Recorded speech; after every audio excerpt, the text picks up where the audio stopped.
ഇനി നമുക്ക് ഈ പാട്ടുകളുടെ കാര്യം കൂടുതൽ സംസാരിക്കാൻ ഷാനിനെയും കൂടെ വിളിക്കാം അല്ലേ? അതെ. നമുക്കെല്ലാം പരിചയമുള്ള സിംഗറാണ്. മലയാളത്തിലും പാട്ടുകൾ പാടിയിട്ടുള്ള പട്ടാളം എന്ന ഈ ചിത്രത്തിലും എത്ര പാട്ടാണ് ഷാൻ പാടിയത്? ഷാൻ 3 പാട്ടുകൾ പാടിയിട്ടുണ്ട് ഷാൻ. നമുക്കെല്ലാം പരിചിതനായ പ്രിയങ്കരനായ ഷാനാണ് സംഗീത സമാഗമത്തിലെ അടുത്ത അതിഥി.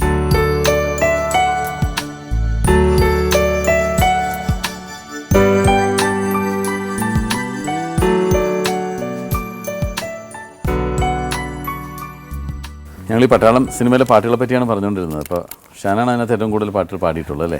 അങ്ങനെയായിട്ടില്ല, ശരിക്കും ഇതൊരു ഫിലിം കണ്ടാൽ അറിയാൻ പറ്റും അതിൻ്റെ ഒരു ആംബിയൻസ് എന്താണ്, കോളേജിൻ്റെ ഒരു സെറ്റപ്പ്, ആ സ്കൂളിൻ്റെ ഒരു വിഷ്വലും. അപ്പം മെയിനായിട്ട് ഒരാളല്ല പാടുന്ന പാട്ടുകൾ, അപ്പം എപ്പോഴും ഗ്രൂപ്പായിട്ടാണ്. ഇപ്പോൾ പാടിക്കുന്ന മിക്ക സിംഗേഴ്സും ആർക്കും സോളോ ഇല്ല. ശരി, ഇല്ല, എല്ലാവരും ഒന്നിച്ചാണ് അതിൻ്റെ ഒരു അത് ഗ്രൂപ്പ് സോങ് ആണ്. പക്ഷെ എന്നാലും എല്ലാവർക്കും ഒരു പാർട്ടിസിപ്പേഷൻ ഉണ്ടല്ലേ?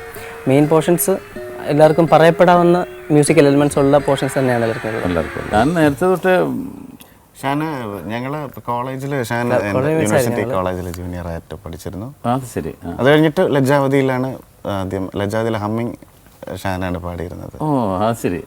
അതൊക്കെ പലർക്കും ഞങ്ങൾ ആകെ അതൊക്കെ എല്ലാം കഴിഞ്ഞ വർഷമാണ് ടൈഗർ എന്നുള്ള മൂവി മ്യൂസിക് ചെയ്തത്.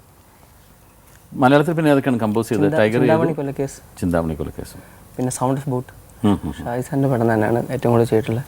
ഡോൺ ലാസ്റ്റ് ചെയ്തത് ഇപ്പോൾ തമിഴാണ്, തമിഴ് തന്നെയാണ് അത്.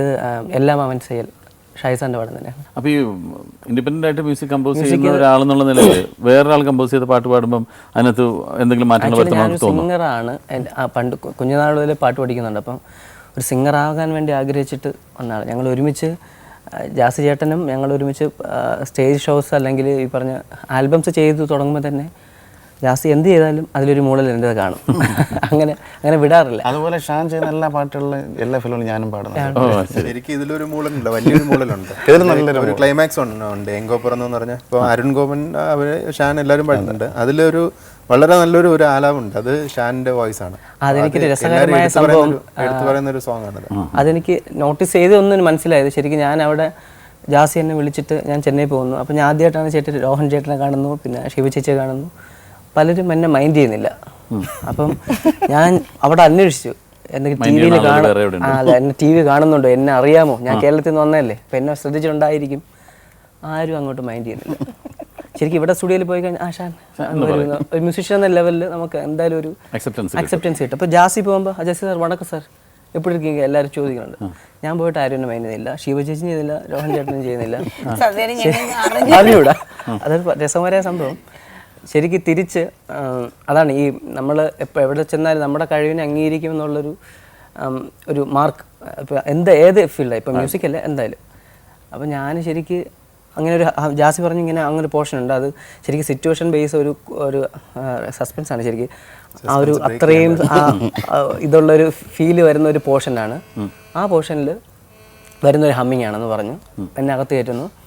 ഞാൻ ജസ്റ്റ് ഞങ്ങൾ എപ്പോഴും ചെയ്യുന്നത് പോലെ കുറച്ച് പരീക്ഷണങ്ങളിലൂടെയാണ് ശരിക്കും ആ ഹമ്മിങ് ഉരുത്തിരിഞ്ഞ് വന്നത്. അത് പാടിയിട്ട് ഞാൻ പോയി.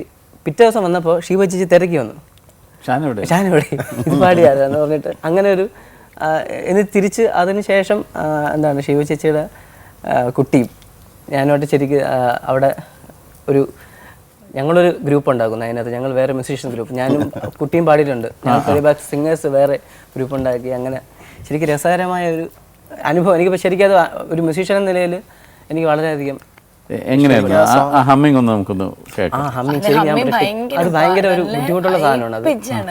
അത് വളരെ ഡിഫറെന്റ് ആയിട്ടുള്ള ഒരു അത് ശരിക്കും അങ്ങനെ പറ്റുമോ അത് ജസ്റ്റ് ഒന്ന് കാണിക്കുക. അത് എങ്ങനെയാണെന്നുള്ളത് പോവുകയാണെങ്കിൽ ശരിക്കും നമ്മുടെ റിയൽ വോയിസും ശരിക്കും ഫോൾസ് വോയിസും കൂടെ മിക്സപ്പ് ചെയ്തിട്ടുള്ളൊരു ശരി.